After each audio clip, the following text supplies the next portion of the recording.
Have you ever felt that nagging itch, like something's off with someone you trust? They smile to your face, laugh at your jokes, maybe even call you a friend, but deep down, there's a whisper telling you they're not in your corner. Most people won't admit they dislike you. They're too afraid or too sly for that. Instead, they hide it behind fake grins, sharp-edged compliments, or deafening silence when you need them most. I've been there, blindsided by people I thought had my back, only to realize they were quietly rooting for me to stumble. It's a brutal wake-up call, but here's the deal. If you don't spot these signs, you'll waste your time chasing approval from those who'd rather see you fade. In this video, we're cutting through the noise, 7 dead-on signs someone's hiding their disdain, straight from the wisdom of Stoic philosophy. Stick around, because knowing this could save your energy, your heart, and maybe even your dignity. Let's dive in. You won't want to miss what's coming. They always joke about your flaws. Let's face it, we all know that one person who can't resist making a jab at us, especially when it's cloaked as a joke. They zero in on your quirks, your slip-ups, or those little imperfections you're already self-conscious about, and they deliver it with a grin, saying, "Oh, come on, I'm just messing with you." At first, it might feel harmless, maybe even funny. You laugh along, thinking it's all in good spirits. But over time, you start to notice something unsettling. Those jokes aren't random. They're pointed, consistent, and always aimed at what makes you vulnerable, never at what you're good at. That's when the truth hits hard. These aren't just playful remarks. They're subtle, calculated digs meant to chip away at your confidence, bit by bit, while they hide behind the excuse of humor. I've been there myself. I once had someone in my life, a friend, or so I thought, who couldn't let a conversation pass without a sarcastic comment about how I dressed, the way I talked, or even the dreams I was chasing. "You're really going for that? Good luck with that one," they'd say, chuckling as if it was all lighthearted fun.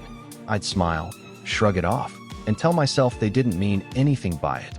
But as the months went by, I saw the pattern. The jokes were never about my wins, always my weaknesses. Slowly, I started questioning myself. Was my style really that off? Was my voice annoying? Were my goals laughable? Their words crept into my head, and I began doubting things I'd once been proud of. That's the insidious power of this behavior. It's not just a joke. It's a slow, deliberate erosion of your self-esteem. Here's where it gets controversial. These people aren't joking out of love or camaraderie. They're testing you. They want to see how much you'll take, how far they can push before you push back. It's a subtle form of control, a way to keep you in check while they feel better about themselves. They're saying, without saying it, that you're beneath them, and the worst part? Society has conditioned us to accept it. If you call them out, you're too sensitive or can't take a joke. But let's turn that around. There's nothing weak about refusing to be someone's punching bag. Standing up for yourself isn't overreacting. It's reclaiming your dignity. I learned this the hard way. For too long, I let those jabs slide, thinking it was easier to keep the peace than to rock the boat. But every laugh I faked gave them permission to keep going. I was complicit in letting myself feel small. It wasn't until I started pushing back, saying, "Hey, that's not funny to me," that things shifted. Some got defensive, others backed off, but the real change was in me. I stopped letting their words define my worth and started owning who I was, flaws and all. So here's the takeaway. The next time someone jokes at your expense, pause. Ask yourself, is this really harmless? Or is there something deeper at play? If it's the latter, don't be afraid to call it out. It might be awkward. It might even cost you the relationship, but your self-respect is worth more than their cheap laughs. Life's too short to waste on people who need to tear you down to feel tall. Surround yourself with those who lift you up, because true friends don't sharpen their wit on your insecurities. They give compliments that sting like insults. We've all experienced it at some point. Someone offers you a compliment, but instead of feeling uplifted, you're left with a sour taste, as if you've been subtly slapped. They say things like, "Wow, this is actually impressive for someone like you," or "You're smarter than you look," and you're caught off guard, wondering if you should smile or frown. On the surface, it sounds positive, but there's a sting buried in those words, a hidden jab that leaves you questioning yourself. The harsh reality is that these aren't genuine compliments. They're backhanded remarks designed to undermine you while the speaker maintains a facade of kindness. It's a sneaky, almost brilliant way to knock you down without ever owning up to the insult. I remember a moment like this vividly. I'd poured my heart into a project, something I was genuinely proud of, and shared it with a group I trusted. One person, someone I thought had my back, smiled and said, "This is really good, considering you're new at this." At first, I nodded, grateful for the praise. But then those last few words sank in. Considering you're new. What did that mean? Was my effort only good because they expected less of me? That single phrase turned my pride into doubt, making me second-guess my abilities. That's the power of these so-called compliments. They're laced with a hidden agenda, crafted to keep you in your place while the giver stays above you, untouchable. Here's where it gets controversial. These remarks aren't accidents. They're a power play, a reflection of the speaker's insecurity more than your shortcomings. People who dish out backhanded compliments often feel threatened by your potential. They see you rising, and it unnerves them, so they wrap their criticism in flattery to keep you doubting yourself. It's toxic, but it's so cleverly disguised that you might miss it, or worse, feel guilty for being offended. We've all been conditioned to accept these comments graciously, to smile and say thanks, even when our gut screams otherwise. But here's the truth. You don't have to swallow that poison. You can reject it for what it is, a mirror of their issues, not a measure of your value. I used to let these moments slide, brushing them off as misunderstandings. But over time, I realized that staying silent only empowered them to keep going. So I changed my approach. Now, when someone drops a veiled insult dressed as praise, I don't let it pass. I'll say, "Thanks, but what do you mean by that?" It's simple, but it flips the script. Suddenly, they're the ones squirming, forced to explain the barb they hid in their words. More often than not, they backtrack, exposed. And that's the beauty of it. You reclaim the narrative. The deeper lesson here is clear. Your worth isn't up for debate. Compliments should build you up, not leave you picking apart their meaning. If someone's words make you question yourself, question their intentions instead. Life's too short to let disguised hostility chip away at your confidence.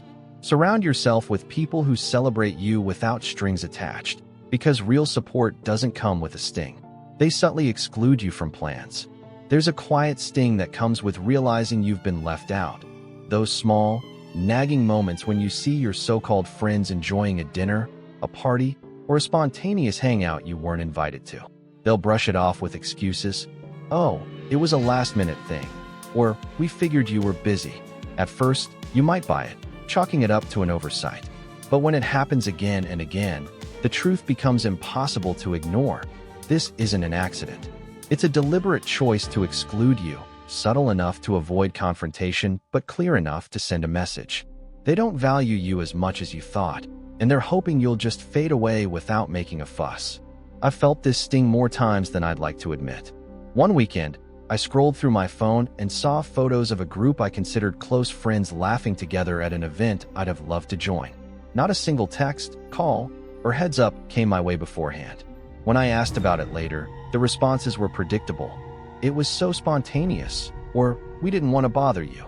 But deep down, I knew better. If they'd wanted me there, they'd have made it happen, no matter how last minute it was. That realization hit hard. It wasn't about logistics. It was about where I stood in their lives. And the answer was clear: not high enough. Here's the controversial part. This kind of exclusion isn't just thoughtlessness. It's intentional, passive-aggressive cowardice. They don't have the guts to tell you they don't want you around, so they let their actions do the talking. It's a way to push you out without the messiness of an honest conversation. We're taught to shrug it off, to accept the excuses because calling it out feels petty or needy. But let's be real. If you keep letting it slide, you're handing them the power to decide your worth in their circle. You become the one chasing, begging for scraps of inclusion, while they get to play innocent. That's not a friendship. It's a slow rejection dressed up as forgetfulness. For a while, I stayed quiet about it. I'd tell myself, maybe next time, hoping they'd magically start including me. But that hope just kept me stuck, feeling like an afterthought. So I decided to flip the script. I started asking directly, "Hey, I saw you all went out. Why didn't anyone let me know?" It was uncomfortable, sure. Some got defensive, others scrambled to justify it. But the shift was undeniable. I wasn't invisible anymore. I was forcing them to own their choices. And that changed everything, not just in how they acted, but in how I saw myself. The deeper truth here is simple.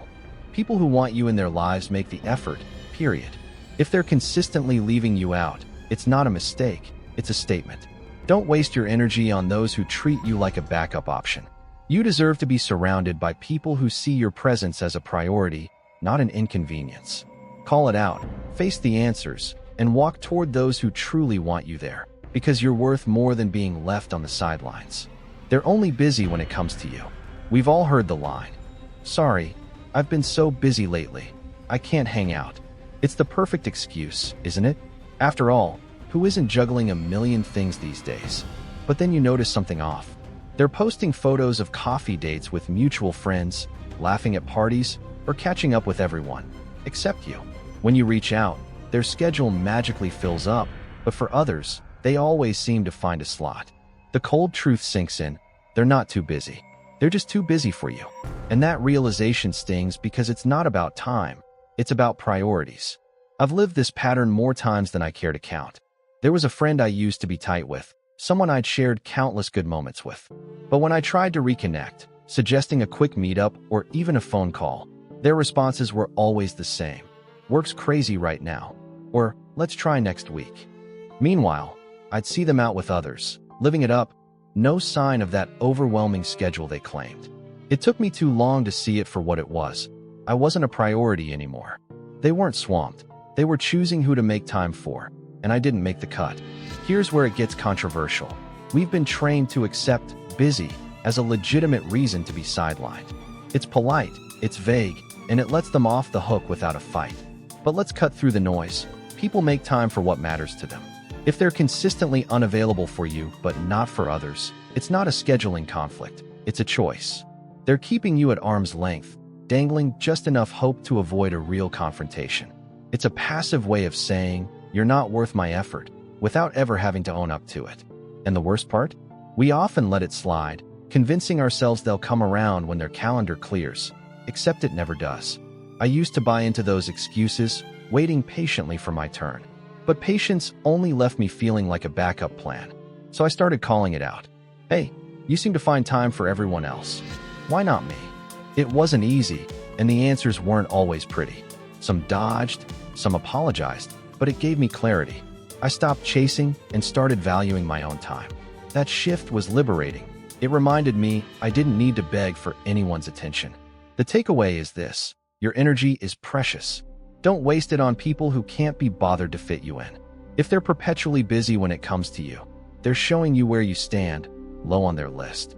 You deserve relationships where you're a choice, not a leftover option. Let go of those who string you along with excuses and invest in the ones who show up, not just when it's convenient, but because they want to. Life's too short for one-sided effort. They avoid physical contact like the plague.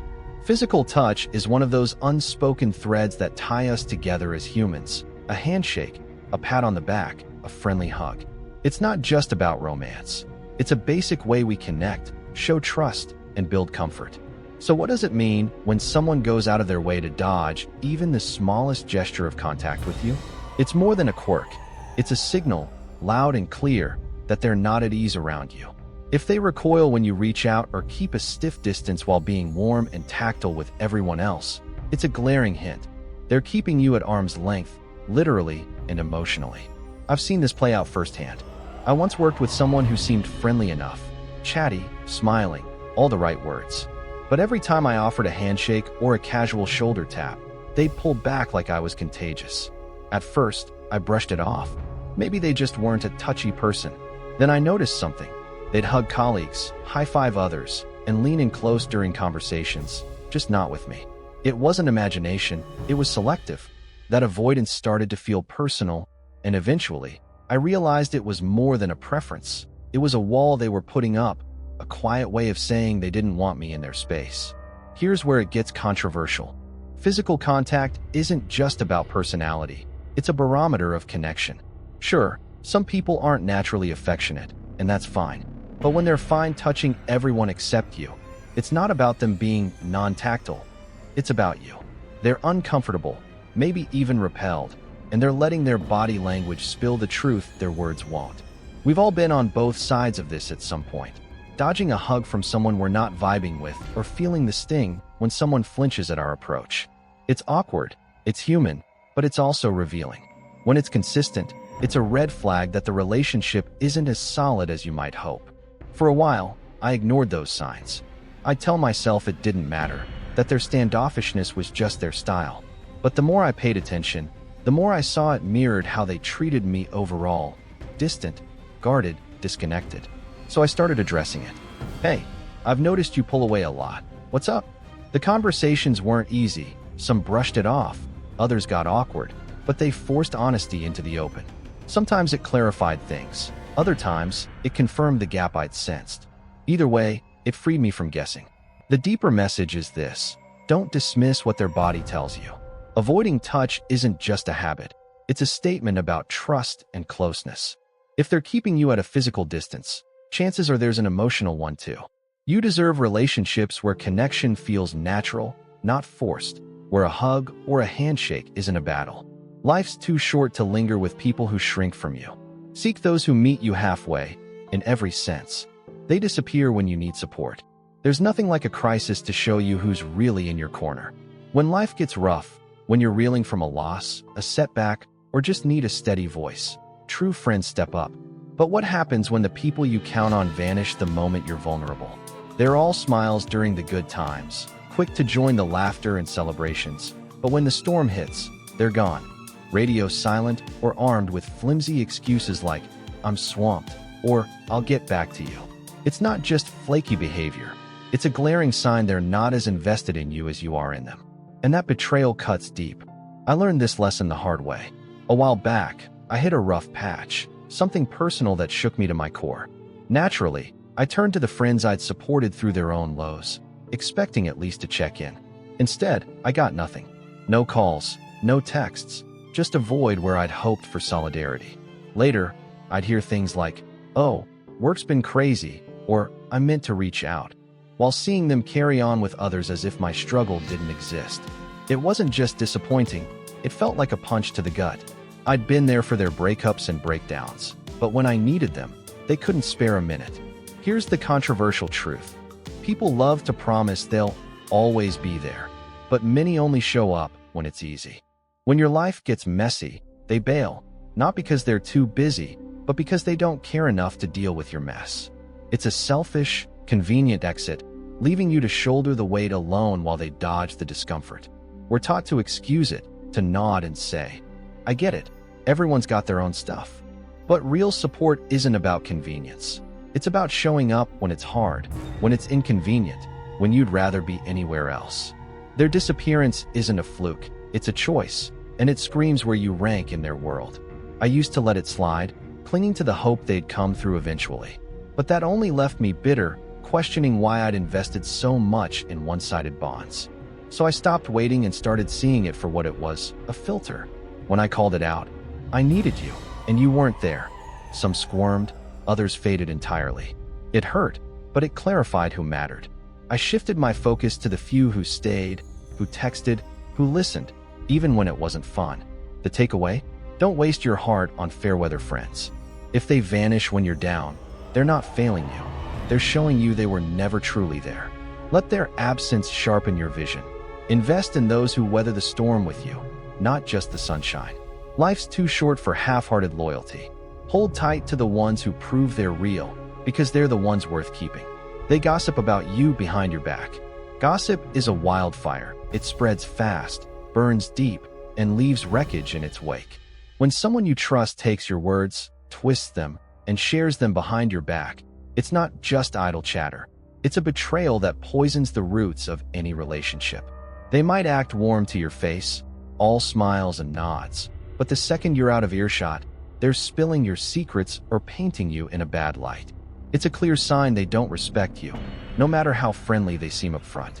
And when you catch wind of it, the sting isn't just in the words. It's in the realization they're not who you thought they were.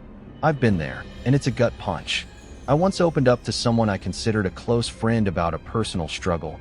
Nothing huge, just something weighing on me. I trusted them to keep it between us. Days later, I heard warped versions of my story floating around, exaggerated and laced with judgment.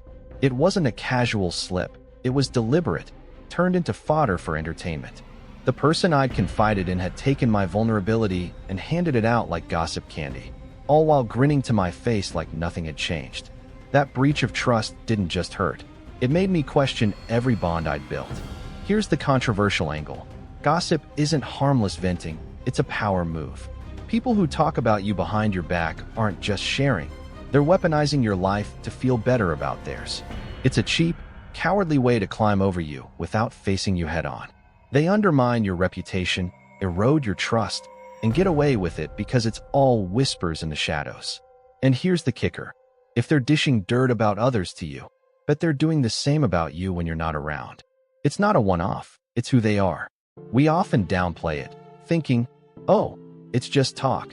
But words like that aren't neutral, they're daggers aimed at your back. I used to let it fester, avoiding confrontation to keep the peace. But when I finally faced it, asking, why do you spread that about me? The response was telling. They shrugged, called it no big deal, acting like I was overreacting. That's when I saw it. Gossip isn't a mistake, it's a choice, and it says everything about their character, not mine. Calling it out didn't fix things, some ties broke, but it gave me power back. I stopped being their story and started writing my own. The lesson? Don't ignore the whispers. If they're gossiping about you, they're not your friend. They're a saboteur in disguise. Life's too short for fake allies who thrive on your downfall. Cut them loose and surround yourself with people who guard your trust, not trade it for a laugh. You deserve loyalty that doesn't crumble the moment your back's turned. Hold out for that. Core message. Life is a mirror. It reflects back the energy you give, but it also reveals who's truly in your corner. The harsh truth is that not everyone who smiles at you wishes you well. Some cloak their disdain in subtle behaviors, jokes that wound, compliments that bite, exclusions that sting, or silences that betray. These aren't random quirks. They're signs of a deeper disconnect, a quiet rejection from people too cowardly to say it outright. Recognizing these patterns isn't about paranoia. It's about protecting your peace and reclaiming your worth.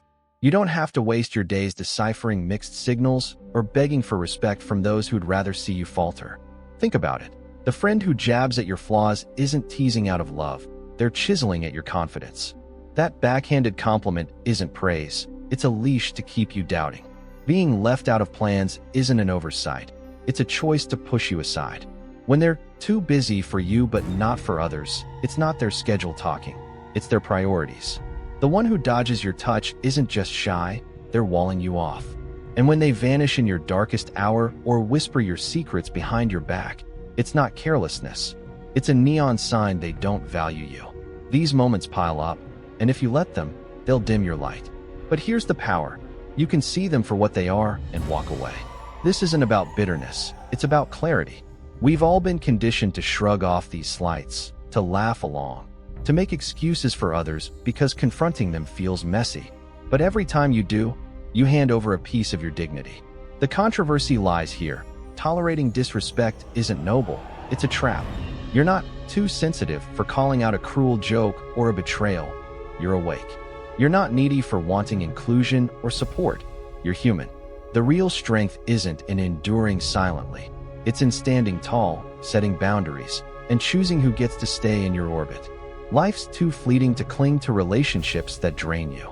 I've walked this road. I've laughed off barbs that hurt, swallowed veiled insults, waited for invitations that never came, and leaned on people who disappeared when I fell. Each time, I told myself it wasn't personal, until I saw the pattern. When I stopped excusing it and started facing it, everything shifted. I lost some ties, sure, but I gained something bigger, self-respect. I learned my worth isn't tied to their approval. It's mine to define. So here's the heart of it. Guard your energy.